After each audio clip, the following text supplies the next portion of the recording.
Hello everyone, I am Megha. Welcome to Social on Your Tips. Guys, I am back with my another video that is on role and influence of dominant caste. In my last video, I discussed about the dominant caste and its nature. So if you haven't watched that, then please guys go and watch and let me know about your precious feedback in the comment section. And if you like my video, then please like it, share it and subscribe it. So let's start our today's topic that is role and influence of dominant caste. किस तरीके से dominant caste role play करती हैं और लोगों को influence करती हैं, इसके बारे में आज हम जानेंगे। फर्स्ट हमारा जो पॉइंट है वो है dominant caste as a model of Sanskritisation. Dominant जो कास्ट है वो किस तरीके से लोगों के लिए एक मॉडल यानी रोल मॉडल की तरह ट्रीट करती है। लोग जो बाकी की जो कास्ट हैं उनको किस तरीके से फॉलो करते हैं, और इनको ऐसे बोला जाता है कि जो डोमिनेंट कास्ट है वो रेफरेंस ग्रुप भी हैं, दूसरों के लिए वो एक रेफरेंस ग्रुप है कि लोग उनसे रेफरेंस लेते हैं, वो जैसी चीज़ें करते हैं दूसरी कास्ट यानी जो लोअर कास्ट है वो उनको फॉलो करती हैं और हर एक चीज़ उनसे सीखने की कोशिश करती हैं, उनसे जानने की कोशिश करती हैं। जैसे वो करते हैं उनकी लाइफस्टाइल को फॉलो करना, उनके एटीट्यूड्स, वैल्यूज़, बिलीफ सभी चीज़ को फॉलो करने की कोशिश करती हैं ताकि वो भी क्या बन सकें, सेंस्क्रिटाइज्ड कास्ट बन सकें। और ये चीज़ हमने देखी भी कि लास्ट कुछ 100 ईयर्स में जिस तरीके से जो लोअर कास्ट हैं उन्हें डोमिनेंट कास्ट को फॉलो करना चालू किया तो काफ़ी चेंजेस देखने को मिले कि जो जो लोअर कास्ट थी वो सेंस्क्रिटाइज्ड भी हुई और उनका जो सोसाइटी में जो हायरार्की में जो नीचे थे वो लोग थोड़ा सा ऊपर उठ के आए, तो काफ़ी चेंजेस देखने को मिले। तो वो इसी वजह से मिले कि वो डोमिनेंट कास्ट को रेगुलर फॉलो कर रहे थे, ठीक है, क्योंकि डोमिनेंट कास्ट उनके लिए रेफरेंस ग्रुप है। रेफरेंस ग्रुप से आप समझ सकते हैं कि हम जैसे मान लीजिए आप पढ़ाई में किसी चीज़ का रेफरेंस लेते हैं, किसी बुक का रेफरेंस लेते हैं, कोई इंटरनेट से आप नोट्स बनाने की कोशिश करते हैं, हम कहीं ना कहीं से अपना उस टॉपिक के लिए रेफरेंस लेते हैं। वैसे ही जो डोमिनेंट कास्ट थी वो रेफरेंस ग्रुप का रोल प्ले कर रही थी लोअर कास्ट के लिए। वो लोग उनसे रेफरेंस ले रहे थे, वो लोग उनसे चीज़ें सीख रहे थे, उनके आइडियाज़ को फॉलो कर रहे, उनके एटीट्यूड्स को, वैल्यूज़ को फॉलो कर रहे थे ताकि उनका जो सोसाइटी में जो स्टेटस है वो थोड़ा सा बढ़ सके और वो थोड़े से ज़्यादा सेंस्क्रिटाइज हो सके। नेक्स्ट पॉइंट की बात करते हैं। आई होप आपको ये वाला पॉइंट क्लियर हुआ। नेक्स्ट पॉइंट की बात करते हैं सेकेंड पॉइंट की, that is the dominant caste in village act as a watch dog of pluralistic culture and value system. अब जो डोमिनेंट कास्ट है, जो भी विलेज में डोमिनेंट कास्ट है, वो वॉच डॉग यानी वो लोग क्या करते हैं, पूरी अच्छी तरीके से दूसरी कास्ट पे नज़र रखते हैं कि किस तरीके से कल्चर फॉलो हो रहा है, किस तरीके से वो लोग हमारी चीज़ें फॉलो कर रहे हैं। वो बिल्कुल एक गार्जियन की तरह ट्रीट गार्जियन बन के वो लोग देखते हैं सब चीज़ें कि किस तरीके की सोसाइटी में चीज़ें हो रही हैं।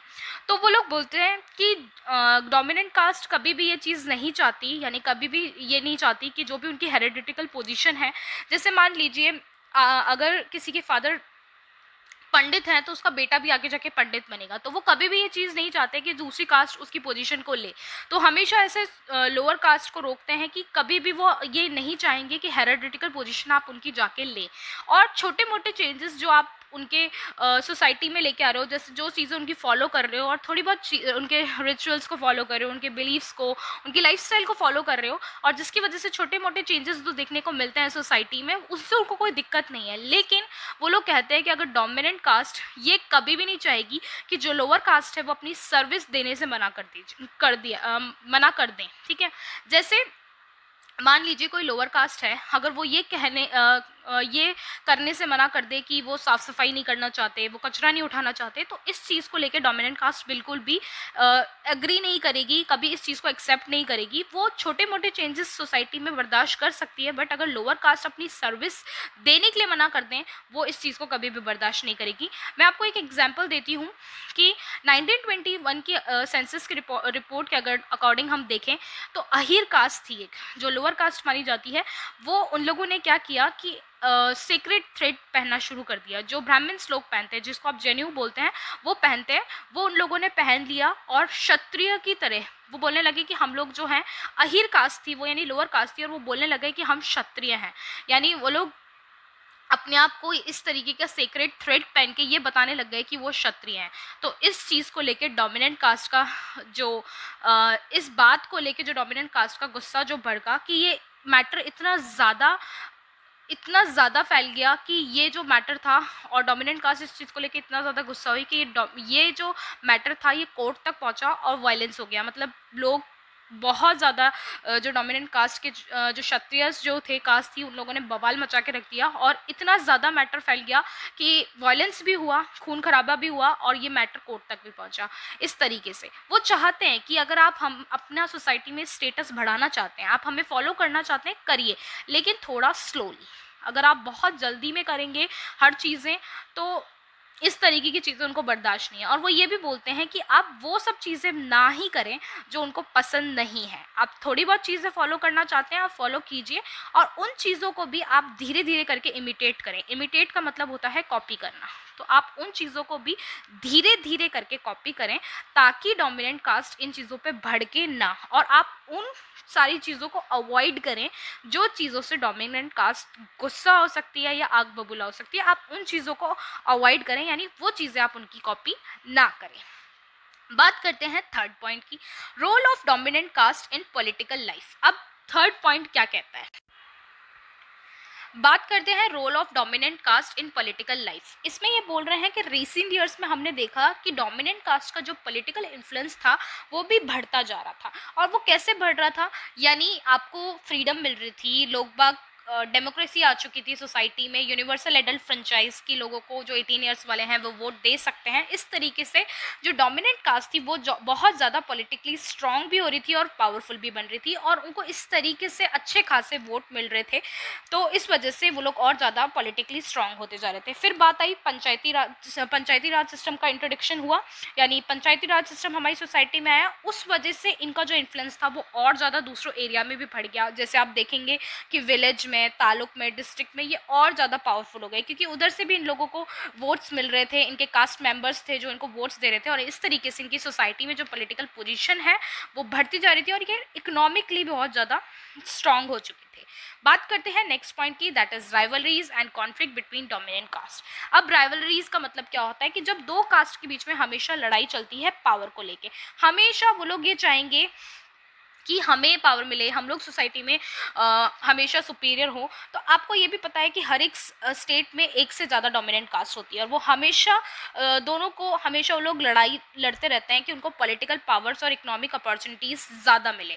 ठीक है, अगर मैं एग्जाम्पल की बात करूं तो हम बोल सकते हैं कि किस तरीके से कॉन्फ्लिक्ट चल रही थी और कौन सी कास्ट में चल रही थी। तो मैं आपको बताऊं कि वोकालिकाज और लिंगार्ड्स थे जो कर्नाटका में, दोनों ही डोमिनेंट कास्ट थी, उनके बीच में लड़ाइयाँ चल रही थी। फिर हम देखें कि रेडीज और कामाज जो आंध्र प्रदेश में थे, उनके में भी लड़ाइयाँ चल रही थी। अब जब ये आपस में लड़ाइयाँ कर रहे थे, जो एक ही स्टेट में दो डोमिनेंट कास्ट होती थी जो हमेशा लड़ती रहती थी, तो उनने ये चीज़ देखी, यानी लोअर कास्ट ये चीज़ देख रहे थे, जो भी अनटचेबल्स थे लोअर कास्ट थे, देख रहे थे कि यार हम लोगों को, उनको ये रियलाइज़ होने लगा कि यार हम लोग तो एक्सप्लॉइट हो रहे हैं एट द एंड, किसके हाथों, डोमिनेंट कास्ट के हाथों। तो ये अवेयरनेस उनके अंदर आई, वो लोग थोड़े से जागरूक हुए और उन लोगों ने देखा कि नहीं यार, ये लोग चलो आपस में लड़ रहे हैं अपनी पोजीशन के लिए, लेकिन एट द एंड हम लोग एक्सप्लॉइट हो रहे हैं, तो हमें भी कुछ करना चाहिए। तो इस तरीके से उन्होंने क्या किया कि अपनी एक पार्टी बनाई जिसका नाम उन्हें रखा बहुजन समाजवादी पार्टी।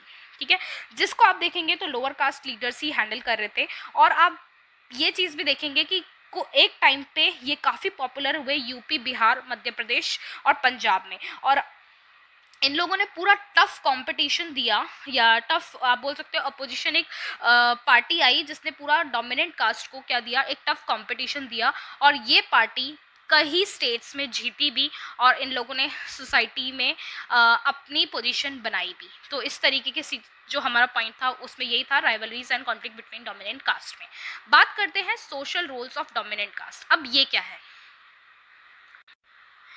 अगर हम बात करें social role of dominant caste की, तो आपको बहुत अच्छे से पता होगा कि हमारी सोसाइटीज़ में जो नॉन ब्राह्मण डोमिनेंट कास्ट है वो बहुत अच्छे से रोल प्ले कर रही हैं सोसाइटी में। यानी अगर हम देखें तो उन लोगों ने पॉलिटिकल पावर भी ग्रैब कर रखा है, उन लोगों ने, उनके पास अच्छे खासे इकोनॉमिक रिसोर्सेज भी हैं, एजुकेशन अपॉर्चुनिटीज़ में भी वो पीछे नहीं है। और आपने बहुत सारी गवर्नमेंट सर्विस में भी ये चीज़ देखी होगी कि जो नॉन ब्राह्मण कास्ट है वो टॉप पोजिशन पे है।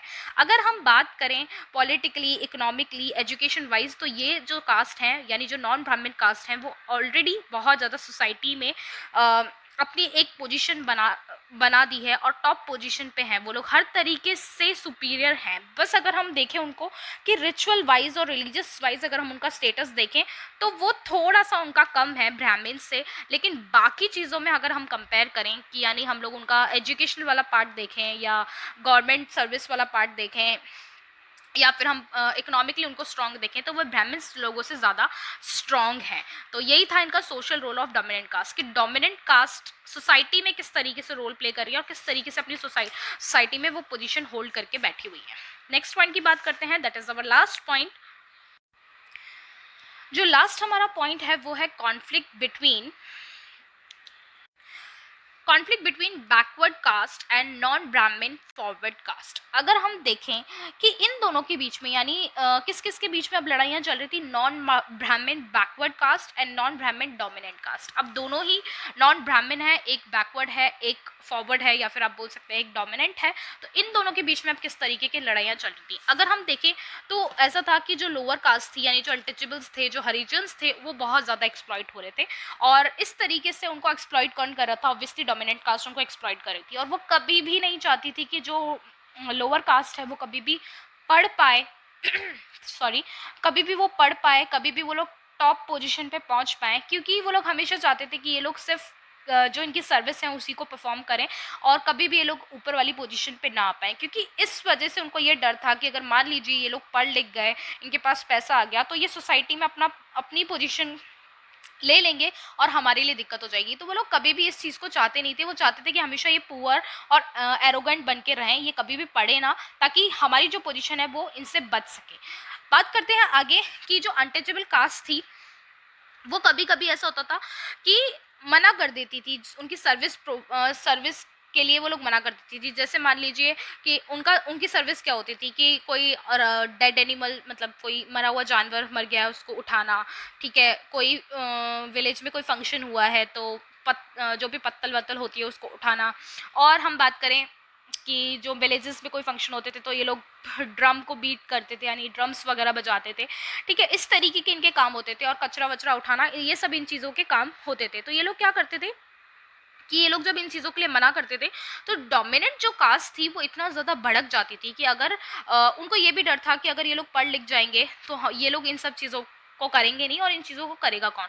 तो ये लोग जब भी अपनी सर्विस को करने के लिए मना करते थे तो जो डोमिनेंट कास्ट थी यानी जो नॉन ब्राह्मण्स डोमिनेंट कास्ट थी, वो लोग क्या करते थे, इनके घरों को जला देते थे, ठीक है, इनको खूब मारते थे। इस तरीके की चीज़ें हो रही थी सोसाइटी में और इस तरीके से वो अपनी डोमिनेंस पोजीशन का गलत फ़ायदा उठा रहे थे।